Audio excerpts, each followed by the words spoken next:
Fala pessoal, sejam muito bem-vindos ao 41º episódio do Rural Ventures.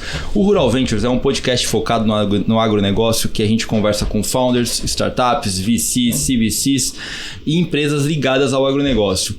E todas olhando para a tecnologia que está vindo das startups para melhorar a alimentação que vai na mesa. Esse podcast é um oferecimento da Cargill, ajudando o mundo a prosperar. E hoje, Kiran Gatlam, estamos aqui com duas visitas ilustres. Como que você tá? Tá tranquilo? Tudo ótimo, chegando no Natal, né? Então, final do ano, mais um ano. Estamos aqui ainda. Tudo ótimo. Vamos que vamos. Finalzinho do ano, a gente vai gravar até dia 19? Não, 15? Alguma coisa por aí a gente vai gravar. E hoje a gente está aqui para entrevistar a Fabiana Afonso, Head Comercial de Tech do Santander, e a Ana Vitória, uma banker focada no agritech, na verdade. Olha como o agro está ficando famoso. Agora tem uma banker focada no agritech. Isso está ficando cada vez mais especializado, né? Muito bom. Fabiana e Ana, muito obrigado pela participação de vocês. É um prazer enorme recebê-las aqui para a gente conversar um pouquinho sobre como o Santander está atuando na cadeia do agro, no tech, e está impulsionando esse ecossistema, trabalhando e colocando as startups aqui em foco para que o banco possa ajudar ou possa se relacionar melhor com essas empresas também. Obrigado. Se vocês quiserem se apresentar rapidamente, quem é a Fabi? Fabi, pode ser Fabi? Opa! Quem é a Fabi e depois quem é a Ana, por favor. Gente, obrigada pelo convite. É um prazer estar aqui falando em nome do Santander, obviamente. Bom, esse negócio de tech, eu brinco agora que tech é pop, tech é agro, tech é tudo, né? Tech não é tudo, não tem essa pegadinha? Tem. E eu faço bastante essa contrapartida. Eu tô no banco já há 14 anos dentro do Banco Santander. Em 2019, a gente decide criar esse negócio de tech, e aí começa o que é tech, o que são as empresas, enfim. Então, assim, um conceito para ficar na cabeça de todo mundo: empresas tech são as empresas que inovam o mercado existente ou criam o mercado que não existe, tá? Elas têm algumas características que o mercado bancário tem alguma dificuldade, né? Que elas são cash burn, tem capital frágil, né? Estrutura de capital frágil. Elas crescem muito rápido, então elas demandam muito. E na nossa visão, quando a gente olha essas empresas, a gente precisa de um atendimento especializado. Primeiro, que fale a língua delas, que entenda aquilo que elas precisam. Tem um ponto engraçado. Eu vi que os podcasts de vocês estão evoluindo, né? Então vocês começaram lá com os founders das empresas, falando o que é dor, o que é um pouco desse ecossistema, foram para os VCs e agora vieram para os bancos. E vai ser um prazer estar aqui com vocês pelo seguinte: primeiro, que o banco é focado, ele tem uma vertical de agro dentro do banco, ok? Então a gente tem lá o Carlos Aguiar e a Carol Pelistello, que tocam essa área de forma fenomenal. Agronegócio é uma vertical do banco. Quando a gente fala de agritech, é uma vertical que toca os dois negócios do banco, né? Então, agronegócios e a parte de tech, que é a parte de inovação. O banco é um banco que olha inovação com bons olhos. Então, se abriu dizendo o seguinte: por que a gente faz esse podcast, né? Pelo mesmo motivo que a gente investe em agro, né? As pessoas precisam comer, não é isso? Exatamente. A gente precisa ter mais emprego de tecnologia nisso, eficiência. As áreas não vão se multiplicar, mas a população vai se multiplicar. Então, é como a gente faz isso. Então, puxa, é um pouco disso. Então, vou abrir aqui, vou passar para a Aninha falar. A Ana trabalha lá no meu time e ela está liderando a parte de agritech. Então, ela está focada nesse setor. É isso, Fabi. Obrigada pelo convite. Eu iniciei ali na estrutura da Fabi em um dos dois times das plataformas de tech que a gente conta hoje, em abril desse ano, mas a idade de cachorro que a gente fala, eu diariamente aprendo principalmente com os clientes, e eu acho que foi uma questão de afinidade ao tema. De repente, na minha carteira eu tinha 4 ou 5 clientes de agtech. Na identificação, eu acabei me especializando e tenho seguido aprendendo, entendendo muito mais como funciona o ecossistema, principalmente do agronegócio, da responsabilidade do agronegócio dentro do Brasil e no mundo, e o Brasil com o mundo. É 1/3 do nosso PIB, então eu acho que tem muito para aprender, para a gente desenvolver, trazer eficiência para o nosso país e para os produtores, principalmente, e acho que é isso. Bom, eu acho legal trazer duas pessoas, né, para entrevistar, porque eu acho que é bom ter uma visão sobre o tech em geral e o agro. Eu queria saber, dentro do tech, como que está o agro, né, em relação às outras techs, startups de outras áreas, né, o fintech, health tech, edutech? Estamos atrasados ou não? Essa é uma pergunta. Essa pergunta de milhões. Não é? Eu imagino que está um pouquinho mais menos maduro, né, em algumas áreas, mas eu queria ouvir de você. Né? Não, eu acho super interessante porque é a nossa visão também. A gente compactua que agronegócio, ele precisa evoluir. Então, primeiro, por que ele precisa evoluir? Porque, como a Ana disse, ele representa 30% do PIB. Segundo, que o agronegócio, ele necessita de eficiência. Mas quando a gente olha a parte de investimentos, é um ponto interessante. O ano passado, nós tivemos 9,8 bilhões de dólares investidos em empresas tech como um todo.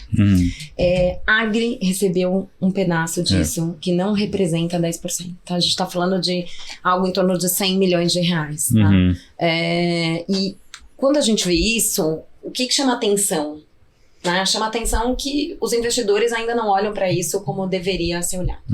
Então, acho que tem uma questão, sim, de maturidade. Nós temos, salvo engano, segundo o meu mapeamento, dois unicórnios no mundo. Né? Um está na China e outro nos Estados Unidos, que é uma marketplace, e o outro que faz uma solução de software, enfim. E a gente ainda tem alguns aqui que estão aqui se candidatando para ser unicórnio, né?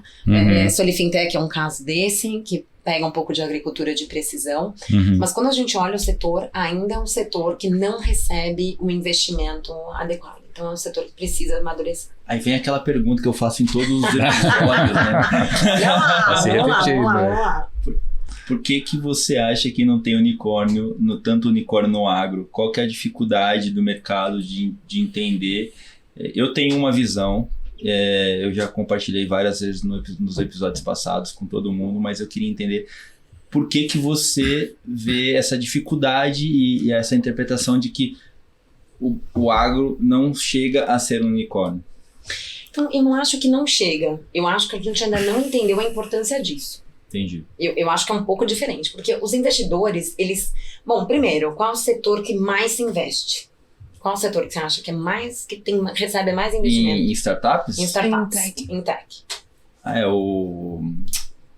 Como chama? Tipo... Fintech. Fintech. Não. As financeiras. Não, eu ia falar de escalabilidade. Porque o fintech fácil, na verdade, né? É mais fácil, mais growth, você tá dizendo? Growth. Então, mas quando você para pensar fintech, mas por que fintech? Mas, cara, a gente tem uma questão aqui no Brasil de concentração bancária, importante, mas a gente tem uma questão que é do país, já a questão de juros altos. Então, você atrai mais investimento. Né? Quando você olha para o setor de agronegócio, por exemplo, você tem algumas empresas que despontam. Solifintech, se eu não me engano, 60 milhões, foi a maior rodada de dólares, depois receberam uma grande rodada. Mas se você pegar aonde recebem-se mais investimento, nas fintechs focadas em agronegócio. Então, eu acho que a discussão a gente precisa muito mais de investimento em outros setores. Agricultura de precisão, você tem a questão de estudo do clima, você tem uma questão de eficiência no próprio plantio para que gere menos gases para efeito estufa. Então você tem e tem um ponto de descarbonização agora, né, Fabi, que é importantíssimo, o COP27, né? E eu acho que um fator importante também da gente não conseguir disruptir absolutamente tudo e trazer recurso de investimento, que é o que a gente conversa muito com os clientes, é a dificuldade do mindset para quem vai fazer o uso dessa tecnologia no final do dia. O mercado tá maduro para receber? Não tá. A gente tá falando de sucessão, né? O nosso produtor rural ainda é bastante engessado, porque ele faz isso dessa maneira há muito tempo. Sim. É um legado familiar, é uma estrutura bastante engessada e que é difícil você trazer uma reeducação, né? Falar como ele tem que fazer, sendo que ele já faz aquilo e dá tudo certo. Então é difícil vender essa eficiência, que eu acho que é a maior barreira que a gente tem no Brasil. Acho que a minha pergunta levou para 2 pontos. O primeiro ponto é qual onda de investimento tecnológico nós estamos no Brasil na agritech, porque acho que passa muito por isso também. E o segundo é a parte da sucessão familiar para o incremento tecnológico aconteça de uma forma correta, né? Mas agora você não contou a tua visão. Vai lá. Não, eu discordo um pouco. O produtor, acho que ele tem outras prioridades. Às vezes não é Perfeito. o fato que muitas pessoas, é conservador. Não, eu acho que se realmente você vai resolver um problema importante dele, ele vai adotar, ele vai tentar. Segundo, muitas vezes você tem a dificuldade no agro que é sazonal, principalmente lá fora, né? Aqui menos, porque tem mais safras, mas lá fora você tem esse problema de sazonalidade, logística, né? Para o startup chega na fazenda, então tudo demora mais. Então, por isso, eu acho que não tem lá fora ainda muitos unicórnios que eles começarem antes daqui. Aqui eu acho que está crescendo mais rápido por causa dessa questão fora do porteiro, né? Tem muitas dores que impactam o produtor.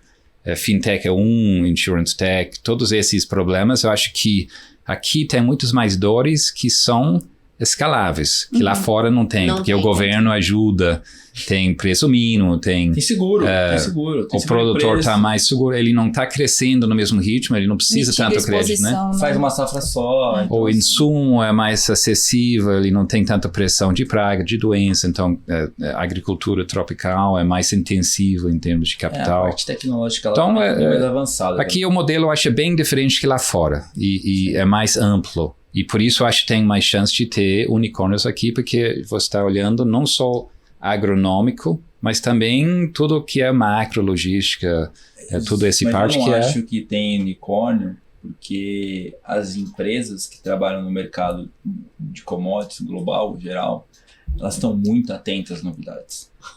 Ele acha que mata logo, né? Elas compram antes de crescer. Não, mas esse eu não acho. Porque, eu acho que eles não têm. Eu acho que não tem tempo do negócio maturar, porque o cara já enxerga a oportunidade e ele compra antes. Quando você compra antes, você está no board da empresa. Quando o cara fala assim, eu vou levantar uma roda... Opa, amigo, vem cá. É uma possibilidade. Deixa eu te ver antes, Esse eu acho que acontece quando é tecnologia que resolve algum problema do core daquela empresa. Ele vai querer comprar logo. Mas quando é uma coisa mais macro... conectando no jet ski, né?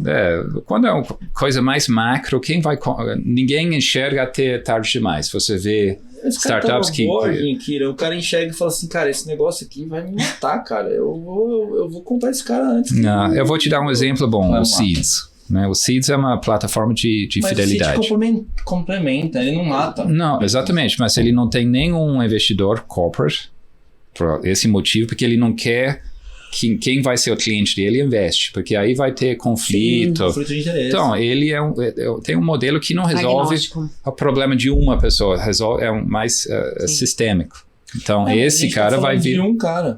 Não, eu sei, mas está começando. Mas a tendência é esse tipo de startup crescer muito mais rápido. Eu não acho ruim que esses caras comprem. Eu não acho ruim. Eu acho que assim, não, ele está se moldando ao novo mercado. Sim. Qual que é o novo mercado? Se eu não consigo me adaptar porque eu tenho uma estrutura mais engessada, eu vou lá e compro aquele cara que ele vai me trazer aquela tecnologia interna para mim. Vai resolver o meu problema. Eu não acho ruim, eu não tô falando isso como uma coisa danosa, estou falando que eu enxergo que é mais difícil as startups chegarem a um patamar de unicórnio por conta de como essas empresas do agro estão conectadas. Agora me conta uma coisa, indo nessa linha que você está dizendo. Eu te trouxe um dado, disse, olha, 9,8 bilhões de dólares foram investidos no ano passado e pouco mais 100 milhões investidos em agricultura. Quando essas empresas, quando elas nascem, por que elas têm um funcionamento completamente diferente de incumbente? E aí eu faço a questão de que quando você olha o mercado bancário está acostumado a olhar balanço, né, fazer análise vertical. Então, por que elas têm dificuldade? Primeiro que, há anos atrás, a gente não falava de conexão de startups com bancos, ok? Zero. Não é mentira aqui. Outro ponto, quando você enxerga essas companhias, elas estão intrinsecamente ligadas ao mercado de capitais. Você tem uma grande ideia, o Venture Capital aporta dinheiro, mais do que normalmente, porque é capital de risco, e aí fala assim, agora você entrega o teu BP, entrega o teu business plan aqui, vamos crescer. Esse cara tá estritamente ligado no mercado de capitais porque ele tem que ter saída, certo? Vocês vão ter que ter saída, todo mundo aqui quer ser... Eu adoro, eu empresto dinheiro para receber. Vocês colocam dinheiro para poder receber o retorno de vocês. e tá muito ótimo. Se esse cara acha que ele vai ter saída do mercado na próxima rodada, por que ele venderia? Eu acho que é essa a grande questão. Se você tem investidor te apoiando, você vai querer ir para a próxima. Porque você aumenta a valuation. Eu brinco o tempo inteiro. A gente estudou bastante esse negócio e eu falava assim, gente, primeiro, como que dá dinheiro esse negócio? Né? Eu virei o balanço de ponta cabeça, não deu certo. E aí a gente começou a visitar os VCs. Foi visitar o Chico, SP Ventures. Falamos com a Gabi, que hoje tá na Nila, tocando Venture Debt. Mas assim, a gente começou, o que faz, o que olha, tá? Então a gente olha empreendedor, a gente olha outros KPIs que não balançam. Mas vamos pensar, se eles tivessem a confiança de que eles cresceriam, por que eles venderiam a esse preço? Sim. Então, eu acho que também tem uma questão de acompanhar esse mercado. A gente tem que ter investidor para isso, tem que ter... Especialização. E é ótimo que está tendo fundos olhando só isso. Sim, tá melhorando. É muito bom. Porque antes você não tinha. Quem que você tinha antes? Não tinha. Quem fundou esse negócio? A SP Ventures, depois da SP Ventures, não é isso? Não, tem poucos tem ainda. 5, 10, né? Nem 10, isso. nem Você não isso. falava de Agitec antes de 2017. Os deals começaram a surgir. Então, o mercado, quando você olha, ainda não é um mercado maduro. Não. Quando você olha o mercado como um todo. E aí a gente tá dizendo, pô, eu quero um unicórnio. Ótimo, quem vai investir? Para esse cara aqui crescer. Porque se ele tem a certeza, como os outros setores têm, de que fica tranquilo, não vou vender por isso. Sim. E, né? Onde a gente agrega mais valor, a gente demorou tempo, patinou um tempo para poder entender, é levando essa próxima rodada. Então, fala assim, gente, qual que é a minha função? Minha função é te levar para a próxima, sem que você precise ir de novo para uma rodada atrás da outra rodada. E vocês Então, fazem assim, isso? A gente faz isso. Explica um pouquinho mais qual que é a função do Santander nesse ecossistema. Então, eu acho que assim, tem um negócio engraçado. Quando a gente começou, eu falava assim, cara, o que a gente vai fazer? Quando a gente olha o CVC, vocês aportam inteligência e conexão para essas empresas. Sim. Networking, principalmente. Network. E aí você fala assim, cara, o que a gente vai fazer aqui? Vamos entender nosso papel. Primeiro, que quando essas empresas nascem, o que elas precisam, basicamente, de um banco? De uma conta corrente. E um cartão Um limite. para elas pagarem, não é isso? Para elas pagarem a cloud, não é É isso? lógico. Mas, cara, o que você precisa? AWS, eu quero pagar isso, eu quero AWS. pagar a AWS. Então, essa é a nossa função inicial. Quando ela recebe um aporte, e aí você tem uma mortalidade muito grande desse público em geral, ok? Sim. Aqui. Quando ela recebe um aporte, a gente já conecta no que a gente chama de Nucleotech. Aí sim a gente começa a fazer advisory desse cliente. Ah, legal. Então a gente brinca assim, eu falo um pouco de banco, bastante de conexão. Então a gente tem o nosso time de investment banking, né? Ele é capitaneado pelo Valder. Quem faz? Valder Nogueira, acho que muita gente conhece no mercado. Tanto os VCs, os fundos, a gente faz a cobertura dos VCs. Então a gente já teve com você algumas vezes conversando, porque a gente acha importante conectar. E a gente faz isso sim. A gente depende do stage, ok? E a gente faz sim. A gente faz rotativo para poder empurrar. A gente tem uma linha muito focada para essas empresas mais maduras. E a gente olha. Né? Então, assim, é um mercado que está em evolução. Principalmente Brasil, pro founder e pro quem tá lá dentro de se diluir um pouco menos, né? Mas a gente teve algumas coisas engraçadas, porque os VCs não via a gente como parceiro no começo. Falavam assim, cara, que esses caras querem aqui. Querem Né? aqui. Depois os VCs começaram a enxergar que a gente faz a diferença ali. Falando assim, cara, eu consigo levar vocês um pouquinho mais longe. Porque 2 anos atrás, 1 ano e meio atrás, as rodadas começaram a ficar muito curtas. E aí todo mundo falou, tranquilo, a próxima eu pego e agora? E eu pergunto pra vocês, como que os VCs estão olhando? Então, a gente consegue Tá na fazer próxima um pouco eu pego um pouquinho dessa função. Como que os VCs estão olhando? Porque a gente tinha uma rodada de 9 meses, né? A gente tem o nosso time de investment banking, capitaneado pelo Valder, e quem cuida, que é o braço direito do Valder, que é focado em agritech, é o Leonardo Paludo. Vale vocês fazerem um podcast com ele, que vai ser interessantíssimo. Primeiro que vocês vão se divertir com as histórias de conexões, enfim. Mas a gente faz conexão o tempo todo.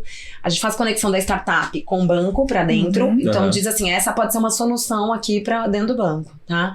A gente faz entre os clientes pra oferecer a solução entre os clientes. Putz, a gente vê aqui essa solução, você já olhou essa solução? A gente fala muito com todo mundo. Isso é legal.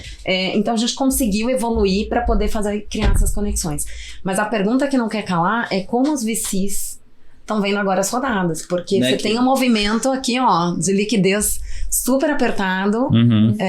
Como que vocês estão vendo e Para o apoiando esse VC mercado? até não é um momento ruim, porque os valuations caírem e as coisas mais reais aparecem, né? E aquela fumaça some. Gringo, você é muito gringo. Você podia ser sutil Não, nessa. e aqui... Não, Não, para nós, como investidor, é timing ótimo, que você tem acesso a todos os deals, todo mundo está querendo captar, então Aquele você... valuation hiperflacionário. Caiu a Então, audiência, você pode caiu a audiência chegar, de startup escutando. Mas eu acho... Mas é bom, porque aí você tira aquela que tinha uma ideia, mas tinha muito dinheiro no mercado, aí ele, por causa disso, ele acaba crescendo, perdendo o tempo dele, porque vai chegar uma hora que ele vai... Se a ideia não fosse bom mesmo, ele vai quebrar.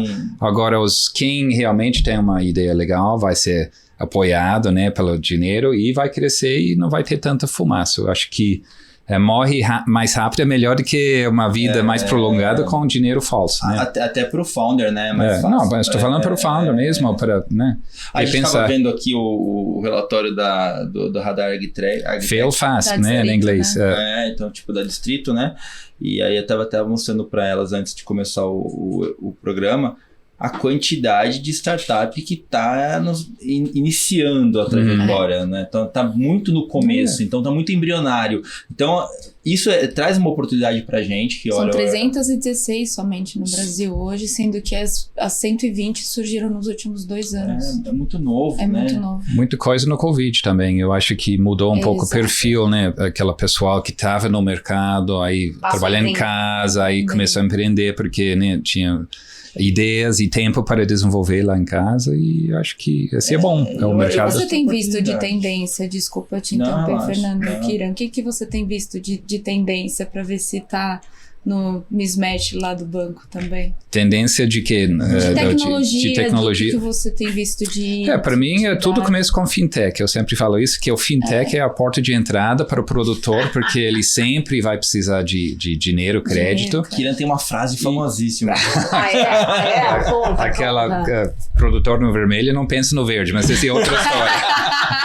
Maravilhoso. Mas produtor no vermelho não pensa em nada além de vermelho, porque se ele não paga as contas, como é que ele vai investir em tecnologia? A produção dele fica estopada. Ele fica focado nisso, ele está amarrado pelo pescoço. Então, você resolvendo isso, depois ele vira um produtor mais responsável e mais tecnificado. Mas por isso que eu acho muito importante as empresas que estão nascendo para dar essa eficiência. Porque uma das coisas que eu sempre digo, eu falo assim, gente, vamos lá. Por que as techs surgem? Para dar eficiência naquilo que existe, elas criam um mercado que não existe. Mas normalmente é para trazer eficiência. Quando você traz uma eficiência para o produtor e diz para esse produtor que ele usava lá o defensivo dele, que ele vai ter que usar menos, porque você conseguiu aferir o solo, o clima, tudo isso se traduz para ele em segurança. Porque quem tem que acesso a seguro é caro, ok? Sim. Então, tudo isso traduz... E maior margem na maior margem, segurança. Sim. Então, eu venho discutindo isso bastante. Esse apelo de ESG, ele não é só brincadeira, né? Ele é importante no bolso. Sim. Então, quando você está dizendo que ele está em vermelho, ele precisa ficar verde, a nossa posição no Santander em relação à sustentabilidade, em relação ao apoio disso, é muito grande. A gente está criando agora um hub na Amazônia, que é o bioma, vocês vão ter next steps aí, vocês vão saber aqui em primeira mão, mas assim, a gente está divulgando já, que é para focar exatamente na questão do apoio para esse empreendedorismo, para essas startups, olhando essa parte sustentável. A gente compra em abril desse ano a Way Carbon, vocês devem conhecer, muito conhecida no mercado. O grupo, né? Ela é focada na parte de consultoria, enfim, de zero carbono, tem lá a parte de projetos e software. Mas por que a gente faz isso? Porque a gente entende que esse é o caminho que o produtor tem que seguir. Eu acho que a diferença do ESG, na verdade, é que tem que traduzir. É isso mesmo. A única diferença é essa, tem que traduzir. O produtor tem que entender que isso faz diferença na última linha para ele. Perfeito. E você tem que traduzir isso para ele. Ele vende melhor no final do dia. Se a gente não chegar para ele explicar no preto no branco ali, no papel ali, falar assim, cara, isso aqui vai te dar eficiência financeira, ele não vai adotar. porque é aquilo que o Kyrian falou, o cara tá preocupado com outras coisas. Pontos. E ele tá errado? Ele não tá errado, é o que tá pegando no calcanhar dele. Agora, a gente como que tem uma visão mais ampla, uma big picture maior e olha e fala assim, a gente tá exatamente, esse podcast é para isso, é para traduzir essas conexões e fazer com que as informações cheguem na frente de uma forma mais sintetizada e mais simples, na verdade, é para que ele entenda que o ESG não é uma frescura, ele traz uma eficiência financeira para o negócio, ele traz um retorno financeiro maior lá para frente. Mas eu acho que, como a gente está dizendo aqui, está tudo muito embrionário, então a gente está no comecinho da onda, transformando e tentando pegar com que os filhos dos fazendeiros, a sucessão familiar que está muito em alta agora, conheça, aprenda, surfe essa onda. Já cria essa cultura, exatamente. Né? Quer ver um exemplo muito legal que eu gosto bastante? Quando a gente fala de sucessão, né? A Nude, vocês conhecem a Nude? Bebidas Nude. Uhum. Bebidas Nude. Ela vem de uma família que tá linkada a um moinho. Então ela já é a segunda geração dessa família. Não. Que já, inclusive, tá olhando a questão da produção, como ela faz para poder ter eficiência na produção. Tá? Então, quando você tá falando de sucessão, esse é um case, pra mim, de super sucesso. Tá agregando valor, né? Tá agregando valor. Então, é uma tendência, né, essa questão da sucessão. Trazer a tecnologia. Ela aproveitou super bem, a Giovana, e tá fazendo essa transição. Então, assim, a família tem a questão da produção ali, e ela tá fazendo a transição, já entregando um produto, né, que mede, eu achei, cara, assim, sensacional, mede a pegada de carbono. Então, assim, cara, você tá comprando um produto que mede a pegada de carbono, você tá olhando desde o campo até ali a saída do mercado. Né? Então, assim, você tem end-to-end um processo que deriva de sucessão. É um pouco disso. Isso. Foi estudar, morar fora, olhou, ficou agregando legal. valor naquela que é o básico, que é a produção, né, agrícola. Agora, a segunda onda, camada em cima disso, é gerar mais valor em cima do impacto mas tem que traduzir isso num modelo de negócio. Muitas vezes é muito vago, né? Vamos salvar o planeta, mas acho que tem que traduzir também. Não pode ser paz e amor. Gente, mas ela falou uma frase que assim, eu vou aqui, depois eu vou falar pra ela, Giovana, ouve lá, porque assim, ela e o Alex, eles são um casal. Ela falou uma frase muito bacana. Ela disse assim, gente, a gente é ESG, a gente não é uma ONG. Então, assim, eu acho que é um pouco disso. Porque o Greenpeace, todos esses tinham boas intenções, mas não tinha um modelo que funciona de incentivar quem está fazendo o impacto é o produtor pequeno. Então, ele tem que remunerar, de alguma forma, ele tem que ver uma coisa real. O produtor vê eficiência no campo, ele tem que usar, por exemplo, menos defensivo. Não, esse ele entende muito bem. Esse ele entende muito bem. Sim. Clima, eu acho que é um próximo também. Olha lá, hein? A gente tá aqui apostando num negócio que eu acho que vai ser... Inclusive o nome do projeto da Way Carbon, né? Que é Clima. Um dos braços da Way Carbon é Clima, que não manda só índices, ele manda de até 40 anos para frente. É uma precisão, assim, muito boa dentro dos relatórios dele, que é, de fato, chamado Clima, para que o produtor consiga se organizar conforme a gente vai ter os movimentos climáticos. Desde inundações, furacões, né? Que aqui no Brasil... 10 anos, desculpa, corrigindo, 10 anos, não 40. 40 já estava passado, desculpa. Não, 10 a tecnologia é boa, mas assim, então 10 anos. E essa eu acho que vai ser um desafio. Porque como a mudança climática está acontecendo, né? Então, assim, primeiro a gente precisa ter responsabilidade desde ali do campo, mas na gôndola, ou seja, toda a cadeia.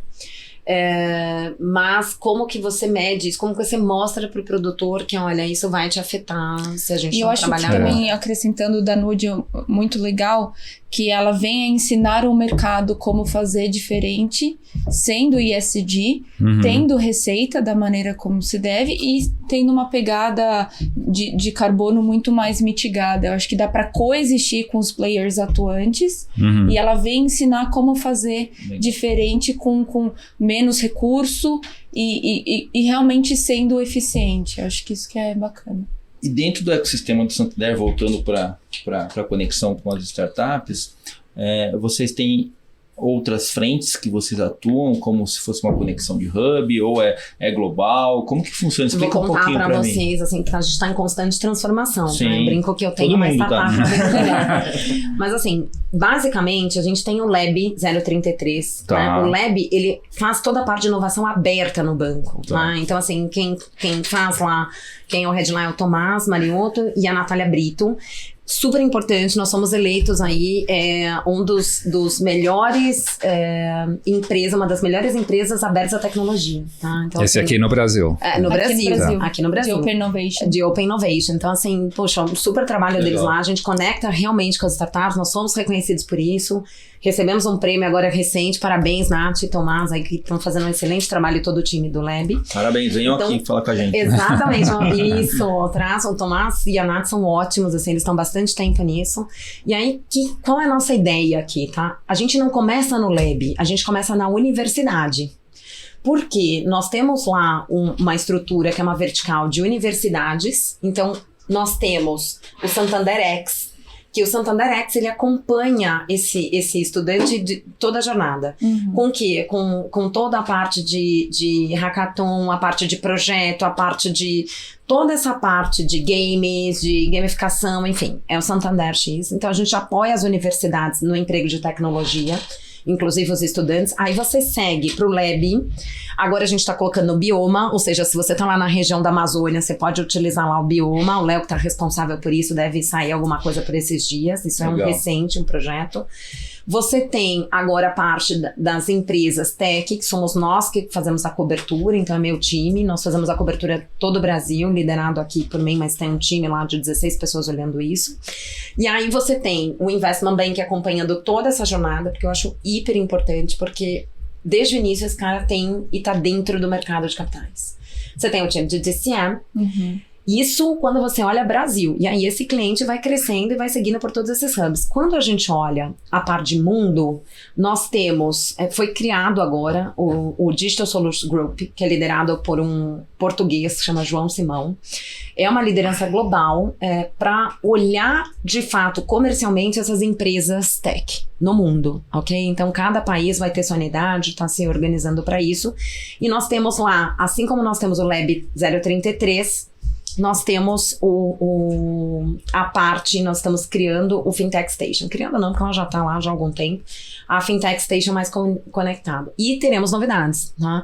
Já está se falando, e aí a gente vai fazer um CVC lá fora, já está aqui especulando. Mas eu acho super importante, é um projeto super apoiado pelo banco. Então, o que a gente quer fazer é pegar o empreendedor. Tem outro tema também que é o Prospera. Aí você vai falar assim para mim, cara, o que é esse Prospera? É microcrédito. Porque essas startups early stage que vocês estão acostumados, elas não têm recurso. Não. A maior dificuldade dela... Você fez uma rodada. Quanto é a sua rodada de hoje? Eu não sei se você pode abrir, mas assim, sua rodada de hoje, quantos milhões você investiu? Esse podcast é um oferecimento da Arara Seed, a plataforma de crowdfunding do agronegócio. Falando na Arara Seed... Boa! Já tá acompanhando o branding. Falando na Arara Seed, a gente rodou abriu uma rodada hoje de R$1,5 milhão. A Rural entrou com 1,50 milhão. Super importante. É um deal importante. Já foi 70%. Exatamente. Então, quando a gente olha isso, o Prospera, ele tem essa função do microempreendedor, do microempréstimo, que é um empréstimo que está destinado nos bancos. Os bancos não conseguiam colocar isso, e a gente criou uma área pensando em como colaborar. Isso está sendo plugado em tech também. Pô, que legal. Então, assim, a gente está redesenhando toda essa jornada. Por isso que eu brinquei. A gente está em processo de mudança. Seed money, né? A gente está aqui redesenhando, porque a gente acha que a gente precisa acompanhar. Rápido, né? Então, porque senão ele depende muito do FINEP, FAPESP, esses, né? E ele não consegue acessar uma linha de Finame para comprar um maquinário para iniciar o que ele precisa de estudo de solo, por exemplo, para desenvolver a tecnologia. Tá. Tive falando com o pessoal de BioSolutions ali em Araraquara recentemente, e é exatamente isso. Ela precisa acessar esse crédito do microempreendedor, que a gente vai acompanhar lá na frente com outros tipos de mandato, né? Tá. Essa é a nossa visão. O ciclo 360 dentro desse cliente. Até o IPO e depois não é fácil, dele. né? Vamos combinar? Esse cara começa, ele tem um CPF, gente. Não é isso? Não, É o cara começa com o PowerPoint, né? E aí ele E tem o vai ter CPF. que- E seu CPF dele. dele. CPF dele. A ideia dele Ou é o uma CPF simples, dele. uma empresa simples, como Uma que chama? IPP. Eireli, né? Eireli, uma IPP. Cara, tem um case muito bacana, não sei se já ouviram falar, da Tembice, o Tomás, que é um founder lá, um co-founder lá.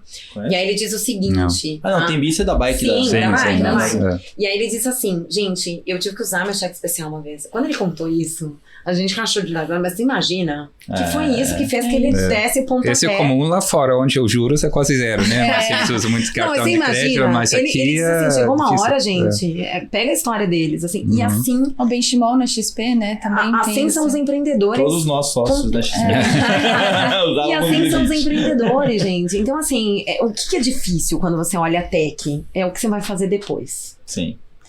Porque esse mundo é apaixonante. E, assim, de verdade, você olha os clientes e fala, gente, são geniais. Geniais. Tem capital intelectual altíssimo, as ideias são ótimas. Óbvio que a gente olha que a gente, assim, eu tenho dificuldade de olhar um negócio que eu não consigo olhar em unit economic, que eu acho que é a sua dificuldade também. A gente já discutiu isso algumas vezes.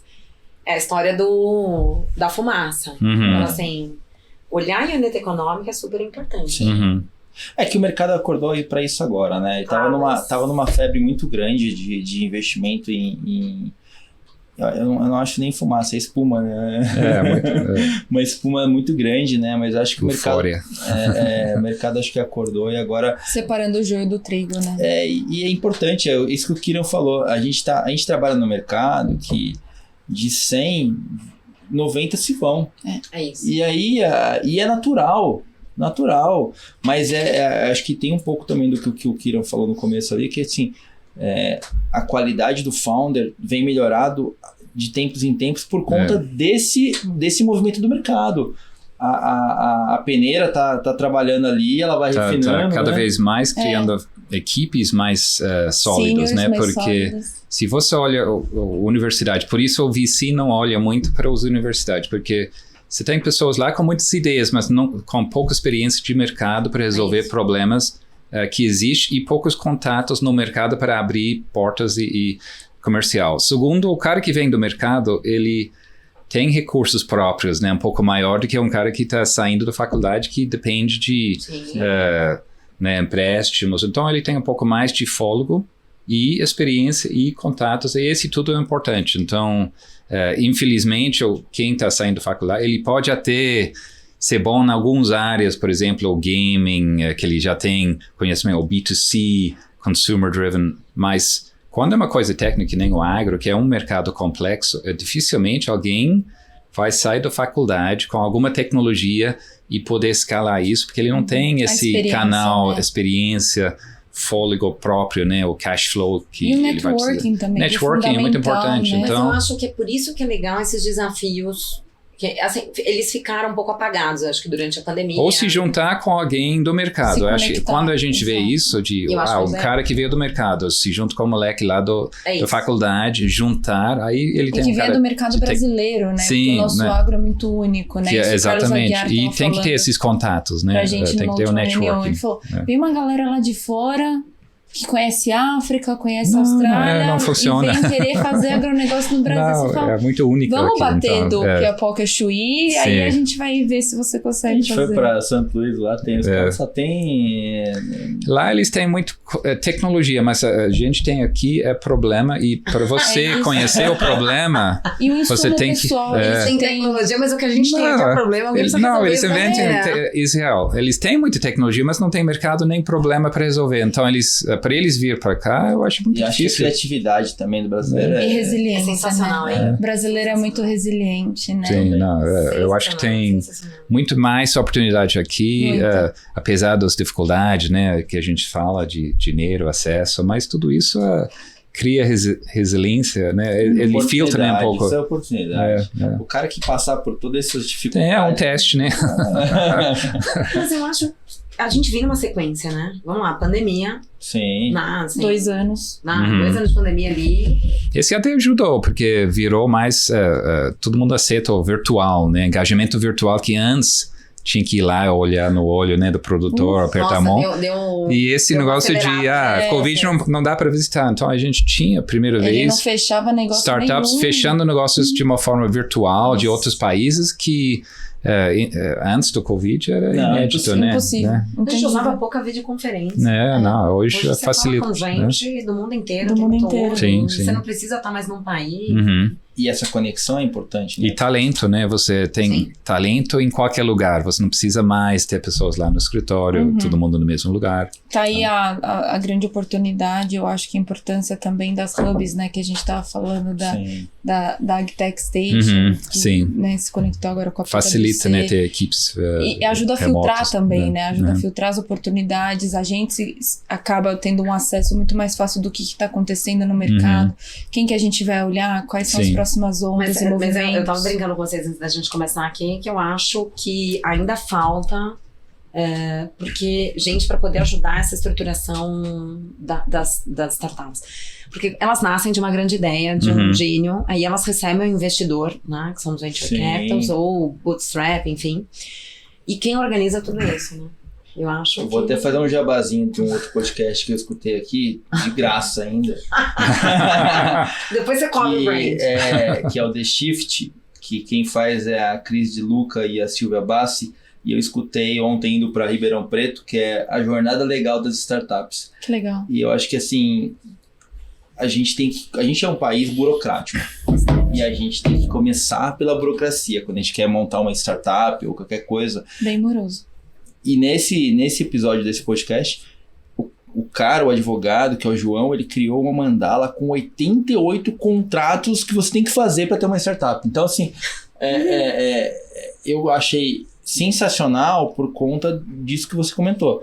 Como que a startup sai do papel? Como que ela vai ganhar vida? Então, além de todo esse ecossistema que a gente falou de dificuldade financeira, de abertura de conta, de relacionamento, que vocês estão falando agora, por conta das dificuldades tradicionais do mercado, por conta da taxa de juros, que o nosso amigo gringo falou, só porque ele tem 0 lá agora, uns 13 aqui. Também não tá fácil lá, não. Os caras nem sabem o que é isso, eles estão lidando a primeira vez agora. Inflação 2 dígitos. Então, assim, eu acho que é importante, é fundamental que empresas que olhem para essa trilha, né, que essa startup vai ter que fazer, apareçam e acho que você deixou uma dica, uma deixa aqui para que quem está nos escutando, na verdade eu lembrei agora um exemplo legal de fumaça, né, o FTX, ele não tinha um contador. Captou quantos bilhões, né? 32 bilhões e não tinha um contador, não tinha um gerente de risk management. Ele não tinha nada básico de uma instituição financeira. Então, eu achei incrível, né? Ele captou. Uma lista, né? Foi tanto. Não, mas esse foi pior ainda, porque esse era uma bolsa, né? Uma bolsa de cripto. A segunda maior, né? Você contamina o mercado aí. E foi captando dinheiro por causa do fumaço sem ter uma estrutura básica, né, de coisas financeiras. Pois Nisso eu acho que o mercado de venture capital está bem organizado, né? Nesse momento, assim, nesse quesito. Lógico que a gente se espelha muito no mercado americano, no mercado lá de fora, já maduro, né? Mas eu acho que o ecossistema brasileiro ele tem se organizado e tem trazido pessoas e desconfia de tudo, porque aqui tem tantos, né, você tem que ser mais cauteloso, por isso eu acho que lá fora eles confiam muito, você vê o cartão de crédito, não tem senha. Da Mercard, gente. Não é? Olha o caso da Mercard. Quando eu uso meu cartão de lá fora e passa sem pôr a senha, as pessoas falam, não, mas o que é isso? Eu falo, bom, não, mas lá fora é isso, você assina. O Pix demorou muito para ser crível aqui, né? Porque as pessoas vão falar... Pessoal desconfiado, né? Instantaneamente, né? Você desconfia, depois confia. Mas eu acho que a gente tem um gap de mercado de verdade. A gente precisa pensar nisso, como que a gente faz. Sim. E aí quem estiver ouvindo, tiver ideia, eu acho que é esse ponto aqui. Como que a gente faz para que essas empresas cheguem? Porque da parte de funding a gente está teoricamente consensando, nós estamos resolvendo em conjunto, os VCs, com os bancos, a gente tem uma colaboração ali, né? Isso, tem collaboration e tem uma questão de um maior alinhamento, né? Então assim, o mercado se alinha para poder mercado de capitais, os fundos, né? A gente tem todo mundo ali. Agora, como que fica essa questão dessa estruturação? Né? E depois, como que né? fica... Não, essa construção mesmo, o builder mesmo. Sim. E aí a solução é um venture builder? Não sei. Tem uma discussão Queria te grande perguntar um aqui. negócio, Fabi, aproveitando que você falou de VC, banco, como que você enxerga um mercado de crowdfunding no meio de tudo isso? É um mercado que ainda não é maduro, assim como o mercado de startups ainda no Brasil. Sim. Né? Um mercado que vem crescendo, acho que Total. foi acelerado pela pandemia. Uhum. A lei nova veio regular, né, esse mercado também. Acho perfeito, veio regular o mercado, mas eu ainda acho que é um mercado que as pessoas veem pouco. Sim. Por exemplo, e aqui assim, sem Ainda é sem muita vaquinha, julgamentos, né? Não. sem julgamentos algum, mas vamos lá, por que eu vou colocar dinheiro em cripto e não vou colocar no crowdfunding? É muito mais palpável. Sim. Você consegue ver o negócio, você É consegue. muito menos aposta, né? Então, é muito menos aposta. Certeza disso. Você tem um business Você tem um acompanhando. business acompanhando, É mais acontecendo. tangível. Então, eu acho que falta divulgação, Uhum. né? Falta divulgação de bons cases, né? Perfeito. Eu acho que divulga pouco, você concorda? Players importantes e estratégicos envolvidos, né, pra Eu fazer vou dar um isso. pitaco, porque eu tô meio que no meio ali, mas é assim, eu acho que o mercado de crowdfunding ele tá mudando, igual mudou no Reino Unido. No passado, o que era visto no mercado de crowdfunding? As empresas tentavam captar com VC, Não dava certo? conseguiam, Vai pra crowdfunding. ia para crowdfunding.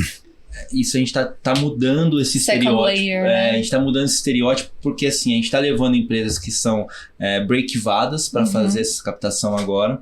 Então, que não são só empresas cash burn que tem um negócio exponencial, que mostra uma tendência exponencial muito grande lá na frente, mas acho que a pessoa enxergando essa empresa já break-vada, rodando, com business plan organizado ali, ele vai investir. Acho que a gente tem um ponto que é prejudicial para o crowdfunding no Brasil, que é a taxa de juros, que o Kiran já comentou.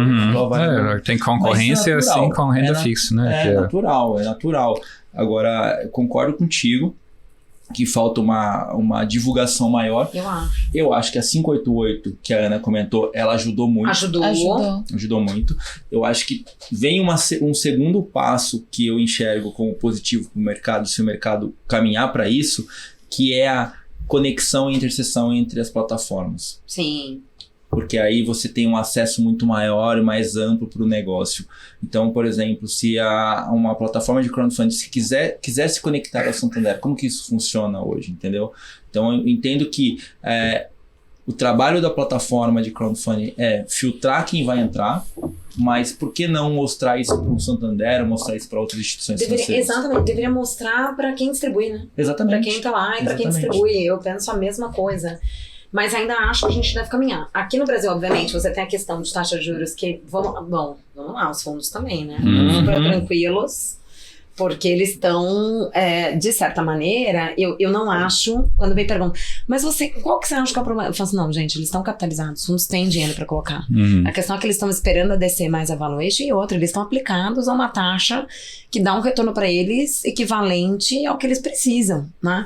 Então, quando você vai tirar o seu dinheiro do fundo, você vai pensar 10 vezes antes de colocar. E é a mesma coisa da pessoa que está investindo. Pessoa física. Não é a pessoa física que está investindo, ela fala assim, bom, vamos lá, gente, mercado de bolsa no Brasil. Né? Dá o primeiro soluço, pessoa física, guarda meu dinheiro aqui, ou dá esse negócio aqui. Então, eu acho que tem uma evolução de mercado como um todo. E o crowdfunding vai ser um deles que vai evoluir. Sim. Agora, esse é um ponto bacana, porque as plataformas deveriam distribuir, eu concordo com você. Sim. Acho que esse é o nosso próximo desafio, né? Acho que como a gente... o empreendedorismo, para mim, é a maior alavanca social que você tem. Né? Porque todo mundo tá indo empreender, você dá emprego, você gera renda. Então, assim, é a maior alavanca. Se eu tivesse que investir, a pergunta que a gente tem que fazer, por que não investir no negócio que é o que você falou? Assim, e consciente. Tá empregando, né? Tá gerando renda ali pra família. Perfeito. Você tem essa startup que a gente tá empregando agora, que tá fazendo agora, tem 14 funcionários. Olha que legal. São Gente, quantas famílias? Exatamente. Não, tem um ponto. Essas startups, elas crescem de forma exponencial, certo? Sim. Empresas que têm 14, daqui a pouco vão ter 250. Isso. Então, assim, o que a gente tem que pensar é como a gente para de reclamar e esperar do governo as coisas, a gente coloca do ponto de vista privado. E começa pela gente. É atitude. Eu não tenho dúvida que isso é atitude. Agora eu estava aqui pensando nessa parte de liquidez dos fundos. E aí vou... Vai que é a sua. Vamos lá. Não, mas Bom, nosso fundo é offshore, então não é em dólar. Então não é, a gente não está ganhando esses juros, não. Mas, do outro lado, a gente está vendo que parte dos nossos investidores que é local, eles estão querendo diversificar, né, o risco de país, né, também. Então, ter parte lá fora, ajuda. Claro que você abre mão de juros aqui, mas, do outro lado, esse pode mudar, né? Então, esse fundo é 10 anos. Mas você está pensando no crowdfunding que você está traindo não só o capital, mas o smart money, né? Porque você trai necessariamente a pessoa que investe naquilo não pensando só no retorno financeiro, mas ele gosta pela paixão, né? Sim. Então, eu penso naquele exemplo do Luvin lá do Piracicaba de cerveja. Eles captarem, lembra quando eles fizeram, foi o mais rápido na história, né, de crowdfunding, 300 investidores que virarem ambassadores, né, do cerveja, porque o fato que ele está investido, ele vai chamar os amigos para tomar também, vai espalhar. São então que querem é um que network. certo, exatamente. Né? Então eles não estão investindo porque isso vai dar muito dinheiro. Não, eles acham legal, é tipo um clube. Então você tem um hobby barato. Um hobby. Alguém falou uma vez que é o country club mais caro que existe, que seja um investimento, né, em startup, mas é um status, né? E às vezes a pessoa alinhar um investimento com coisa que ele gosta, né? Paixão. Agora, crowdfunding também um ponto, é um issue, mas outro mercado que eu falo bastante é sobre venture debt. Sim. Eu puxo bastante isso, acho que é muito capitaneado com a Gabi, que é a Danila, enfim. E a gente tem falado isso bastante, né? Ainda é um mercado que as startups usam pouco. É que se a gente olhar pro Venture Capital ainda, ele é muito pequeno. Venture Debt é menor ainda. Não, se a gente acha que o Venture Capital no Brasil vai ficar bom daqui 5 anos, Venture Debt vai demorar 10. Enquanto tem juros altos aqui, eu acho que esse é o grande desafio, né? Como que você faz uma coisa de venture enquanto renda fixa tão, né, remunera tão alto? Então, você vai remunerar 15%. Por que você tiraria o seu dinheiro para aplicar numa startup? Tem que ter uma motiva mais, né, diferente. Muito bom. Ou por paixão, ou você quer diversificar. Então, alguma coisa não é pela retorno financeiro que você vai esperar 10 anos. A gente olha o mercado, a gente olha o mercado para colocar dinheiro em early stage agora, porque primeiro que a gente é muito focado em agro, né? A gente só olha soluções que a gente enxerga que vai disruptar o mercado e vai facilitar o dia a dia, e porque a gente tá no mercado, né? A gente é do agro, né? Se você vê lá fora, por que tem tanto dinheiro lá fora? Porque lá o juros é zero, então até os fundos de pensão, né, que são super conservadores, estão colocando dinheiro lá em venture capital. Por quê? Exatamente, porque tinha tanto dinheiro, eles tinham que colocar em algum lugar. Ele vai deixar... Ele tem a pressão de alocar. Sim, porque coloca aqui sabendo que é zero, ou aqui com 0. risco, mas com chance de, né, ganhar alguma coisa. Então, é por isso. Mas eu acho que o mercado vai passar por um... Não, exatamente. Vai ajustar, porque... vai ter um ajuste muito que já forte. Começou, né? Porque se a gente for comparar, que a Fabi sempre gosta de trazer pra gente, comparar 21 com esse ano... Assim. É porque eu acho que, assim, de verdade, 21 deveria ser isolado, né? Porque um 21 deveria ser muito grande. Total. Você tem que tirar, né? muito grande, né? Extrair. Era, assim, um negócio Não dá pra maluco. comparar, Todo dia né? se abria, você via lá uma rodada. Selic 2%. É que é novidade, né? É novidade, as pessoas gostam de participar. Selic tava 2%, né? Quando que a gente mas vai também voltar quando nesse você patamar? olha, por exemplo, esse ano, tiveram várias pessoas me perguntando assim, e agora? E agora? Agora vai dar errado. Agora, né? Gente, calma. O mercado vai ajustar. É isso. Então, assim, exige um ajuste. Sim. E eu acho muito importante que as pessoas não desistam de empreender. Você tocou um ponto certo. Não dá pra desanimar. Foguetinho caindo de todo lado. Vocês viram? Vocês já viram, não? E agora tá demitindo. Eu falo, gente, vamos lá.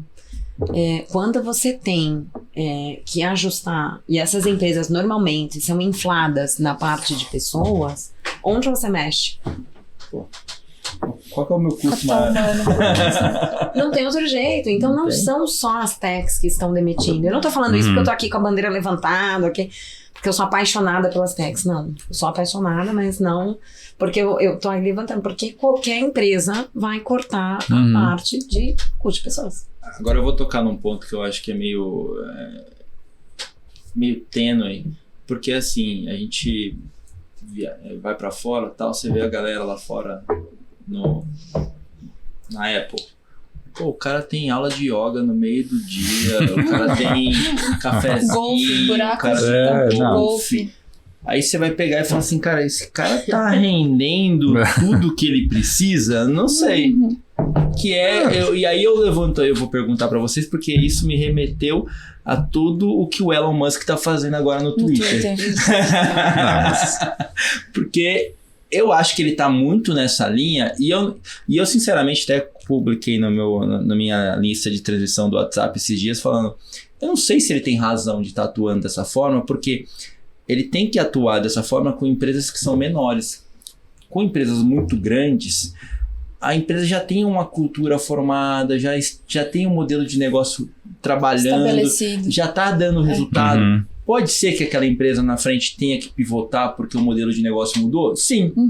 Mas será que vai ser mexendo na estrutura atual ou transformando ou adquirindo uma outra startup que vem de fora, alguma coisa que vem sendo moldada fora? Aí vem a minha pergunta para você. O que você acha que é o correto? Porque eu acho que de um lado tem o exagero do cara fazer o yoga no meio do dia, mas que também não acho que assim, tem que colocar 2 pesos, 2 medidas, e do outro lado tem o exagero do Elon Musk de tipo fazer o que ele fez ali.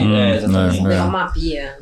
Foi a forma que ele fez, né? Mandou, cortou. A forma. Como você acha que ficou lá eu respondo pra você o que eu penso, mas como que você acha que ficou a impressão porque, vamos lá, brasileiro tem uma cultura, como você acha que ficou ali? Porque pelo tudo que eu li, eu achei que ficou muito ruim, não ficou? As pessoas se no Twitter? desligaram.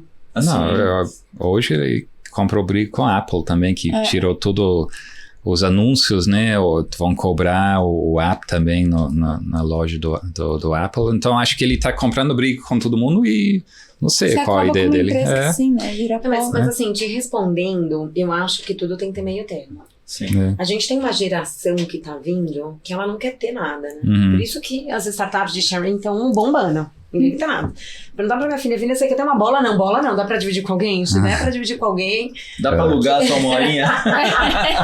Mas assim, não é um pouco do que vai acontecer? Sim. Se vida nomade, né? Não quer ter um lugar fixo também, quer viajar, ter liberdade. Gente, eu não vejo... minha filha tendo nada, porque pra eles é muito simples. A forma como eles estão sendo aculturados, e aí é uma discussão muito grande, né? Mas a forma como eles estão sendo aculturados é de não ter, de ser. E ser a experiência. Então eles querem estar em diversos lugares, eles querem... Então, como a gente faz a unificação da nossa cultura, né? Que sempre foi, né? Bens, né? Não tem que trabalhar, meu amigo, não importa. Que horas tem que chegar, entendeu? Não existe isso pra cá. Mas eu acho que a gente tem que ter um meio termo. Acho que tem que ter um meio termo. Acho que a pandemia veio também ensinar bastante coisa pra gente. Sim. E trouxe também algumas coisas que eu acho que a gente não tinha. Por exemplo, quantas vezes, e eu digo isso a nível mundial, as pessoas trabalharam na sua vida full time dentro de casa. Olhando seu filho, olhando... Quantas vezes? Então, quando você passa a vivenciar isso, você tem aquele... Nossa, é interessante. O bichinho, né? Que desperta. E o que é o meio termo disso? Então, acho que atrair talento, atrair inovação, vai depender desse meio termo, assim, desse balanço. E eu acho que esse é um papel da liderança, como fazer isso, assim. Mas eu concordo com você, não dá pra ter... Né? Vamos parar agora todo mundo, fazer yoga. Não, você tem, não é um negócio, eu falo assim, cara, surreal, sério. Não, antes fazia sentido, não? O cara te dá aquela comida de graça lá no escritório para pensando, o funcionário achava que era legal, mas era para você ficar mais, né? Exatamente. Você fica lá mas talvez o yoga é isso também. Então o cara, ele fazendo o yoga dele vai ficar mais tarde, ele não vai ter que sair mais cedo para ir lá fora. Mas até onde isso é eficiente, né? Eu acho que chega mais tempo. A Fabi trabalha muito isso na nossa equipe, na questão de você ser produtivo até onde você é produtivo. Não é ficando mais ou menos que você vai se tornar produtivo. Não. É o como você trabalha. No Venture Capital a gente tem o termo full life, não é full time, é full life porque é sua vida, né? Você tem que sempre estar pensando nisso. Sim. Né? Virou... Na verdade não tem mais hoje diferença. Eu acho que hoje quem trabalha full life. Tudo conectado, não tem mais. Por causa do celular, você nunca está desconectado, então é muito... O que as empresas hoje pensam? Todas elas querem fazer o quê? Colocar toda a disponibilidade de produto para que você utilize essa empresa. Então é fechar isso. One stop shop. One stop shop. Exatamente isso. Cara, quando você olha todo esse ecossistema fechado, existem as pessoas que estão ali, você não desconecta, né? É um pouco do que você falou, assim. Então acho que a gente vai ter que aprender. Dosar, né? Vai ter que dosar. É um desafio, né? É um desafio. Mas você me deu uma ideia boa. Eu acho que o boleto tem que continuar existindo pra pessoa saber que ela tá pagando. Tem que trabalhar. Sim. O boleto não pode Ele deixar fica fazendo filhinho ali, né? O boleto não pode deixar de existir. Você olha e fala assim, deixa eu dar uma olhada. Não, agora eu vou voltar lá, tô mais animado, tô motivado, né? Gente, a gente tá chegando ao final. Mas eu queria te perguntar para vocês, o que vocês consomem, agora eu já mudei, você viu? O que vocês consomem de conteúdo, livro, o que vocês usam no dia a dia para se atualizarem? Eu consumo muito podcast. Você já deu a sua dica, né? Já dei minha dica já, eu acho que faz sentido, todo startup que está escutando a gente aqui, vai lá no The Shift, escuta lá o episódio sobre a jornada do empreendedor, porque eu acho que é super importante, como até a própria Fabi frisou aqui, mas eu sempre gosto de escutar o que as pessoas estão lendo, o que as pessoas como que elas estão se atualizando, porque é uma troca, né? Eu acho que é super importante que a gente... E hoje em dia a gente tem tanta informação de tantos tipos de canais, né? Que é tão difícil você tá sabendo de tudo ao mesmo tempo, né, Fabi? A gente troca muito links. A gente, obviamente, grupos de WhatsApp o tempo inteiro gerando leads de notícias um para os outros, de diferentes portais que a gente tem acesso. Eu escuto, e desculpa se eu tô atropelando, Torinho de Ouro, Pablo Spire, logo de manhã. Ele ajuda muito a atualização do mercado financeiro. Eu acho que ele traz insights bem relevantes em super curtíssimo tempo. São pílulas, né? São pílulas, ficou super famoso, ficou bem bacana. Inclusive do agro, todo sábado de manhã ele posta um vídeo também de 2 minutos falando sobre o agronegócio brasileiro e mundial. E Finsider, Startse, acho que são os principais canais. Gosto muito de assistir... No Netflix agora tem uma do Spotify, séries sobre startups, tem na Apple da Crashed, que foi a primeira que eu assisti quando estava aqui. Acho que tem do Teranos, né? Fontes, eu tava abrindo aqui meu celular pra vocês verem que não é mentira, gente. Olha aqui, isso daqui é tudo que a gente consome. Então, assim, cara, o que a gente consome de manhã? Obviamente, nós somos do mercado financeiro, né? Nós lemos valor econômico pra poder pegar as principais atualizações do mercado. Depois você vai pro Neofeed. Aí você sai do Neofeed, eu plugo na Distrito, que eu acho que de verdade, assim, eu adoro a Distrito. Porque eu acho que eles trazem uma quantidade de informação e a qualidade, dentro né? dos relatórios deles. Você tava falando assim, o radar, quando eu falei, radar da Distrito. Então, assim, super parabéns lá pro Gustavo Araújo. Ficou bem legal. Pro Gustavo, não ficou bem bacana? Então, nós somos bastante próximos a ele. Puta, parte de podcast, você vem dirigindo, é uma delícia. Não é uma delícia? Sou viciada. Eu posto bastante matéria, né, Ninha? A gente tem um grupo de WhatsApp, aí cada um que pega a matéria vai postando. Postam lá, não tem jeito, porque eu acho que é uma troca. Sim. Isso que você disse é muito importante, é uma troca. A gente olha também, leitura, você tem vários livros, né? Vários livros, assim, de verdade, gente, tem...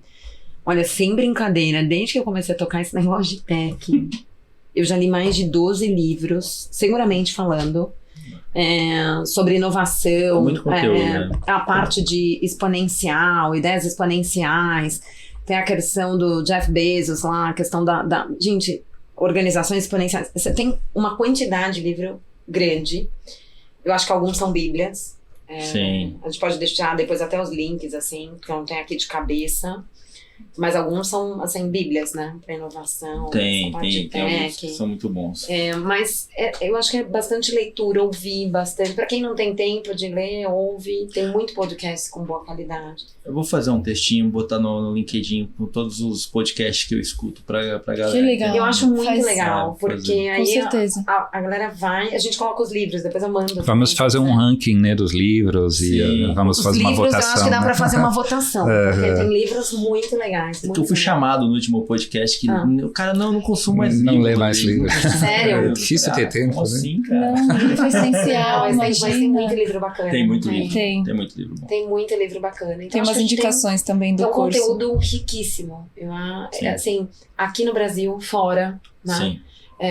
Eu brinco sempre que a gente não inventa nada, a gente tropicaliza, né? A gente Então aqui tropicaliza. pros perfeito. empreendedores que estão tentando buscar alguma ideia, tropicaliza, cara. Tem muita coisa lá fora Sim. que dá pra trazer pra quem, adaptar, enfim, e crescer. A gente tem criatividade pra fazer isso, né? Tem. Então acho que é só a gente é bom em olhar e falar assim, pô, isso aqui vai dar certo. E a gente sabe as dores, né? Como o Kiran fala, a gente tem uma Eu piada das gostei do que o dores. Kiran falou. Mas a gente pode até não falar, mas problema a gente tem. Então, gente, se você tem problema. Bom que ele já é brasileiro agora, você tá falando, a gente Não, tem mas problema. é isso. A gente tem problemas, a gente tem oportunidade. E a gente É aí tem que como nascem as resolver techs. os problemas. Exatamente. As techs nascem disso, Uhum. né? São Se não tiver problema, não oportunidades. tem venture, né? Então é risco. Gente, passa rápido. Passa rápido, né? Você viu? É uma delícia, né? Muito rápido. Gente, obrigado pela participação de Obrigada vocês. a vocês, Parabéns Camila, pelo que estão Kiran. fazendo no Santander aqui, que eu achei sensacional. Até anotei aqui a parte do Digital Solutions Group, que eu acho que é um negócio que faz todo sentido para quem está trabalhando no meio de banco, como olhar esse ecossistema, como evoluir. A especialização, né? Ela é Isso. fundamental no Nossa, nicho dentro do banco. E alavancar, né? Eu acho que é muito isso. A gente tem um trabalho de tradução. Uhum. A gente tem que traduzir o que está sendo falado lá fora para o produtor, a gente tem que traduzir o que a startup está querendo falar para o produtor, ver se isso tem fit com ele, porque no final a gente está aqui para fazer essas conexões. Basicamente é isso. É o mundo é movido por conexão, né? Exatamente. E você sabe que esse negócio não tinha no banco? E aí foi um executivo, ele chama Tomás Licarião. Um belo dia, ele me chamou e falou assim, você conhece esse negócio? Eu disse, não. Putz, você não quer tocar isso daqui? Então, assim, me abriu completamente mercado, mente. Então, é um negócio que ele faz bem, eu acho que para todo mundo, de alguma forma. Ele abre sua mente. Isso que vocês estão fazendo aqui de podcast é excelente, porque as pessoas não recebem esse tipo de informação. Não. Né? Vocês já fizeram um podcast Como Captar? Ainda não. Ah lá! Ainda não. Fica a dica, hein? A gente vai fazer, a gente tá acabando agora, dando um spoiler aqui, acabando agora um pouco dos CVCs, dos VCs. A gente quer voltar agora no início do ano, depois que o Kiran voltar de viagem. Vai viajar aqui? Não, vou ficar aqui. Vai ficar. Ele gosta do Brasil agora. Não, tem tudo aqui, não precisa. Que ele não gosta de frio. Aí agora a gente, no começo do ano, a gente volta a falar um pouco das startups, porque acho que nesse meio tempo que a gente ficou fora, tem algumas startups que a gente acha interessante falar novamente, e também depois a gente vai tocando meio que diversificando. Podcast, a gente vai falar com um VC, vai falar com uma startup, vamos falar com uma instituição financeira, e aí assim por diante. Esse podcast vai valer ouro, hein? Vai mesmo. E até se quiser alguma recomendação via clientes de agtechs que vocês venham falar no início do ano, a gente fica super à disposição, Essa contato troca ali. é fundamental. A ideia é falar com todos os players, né? Não Sim, adianta, porque tem muitos perfeito. hubs que eu acho que fazem um erro de focar só em Nichar, startup. Isso. E depois tem outros que só focam em corporate. O negócio é falar com todos os players dentro Porque é do um ecossistema. ecossistema, né? Funciona com todo mundo. A gente tá aqui para mesclar e falar com todo mundo. Ter sintonia, né? É verdade, o podcast, para mim, já falei isso no começo dos episódios, mas isso aqui é uma forma de eu aprender muito. Todo dia, né? Todo dia. É uma escola. Você sabe que é impressionante a quantidade de coisas que a gente aprende todo dia. A quantidade de tecnologia, a quantidade de possibilidade, a quantidade... Então, eu falo assim, gente, pra mim também, eu acho que assim, é uma curva de aprendizado intensa, né? E é muito boa essa troca.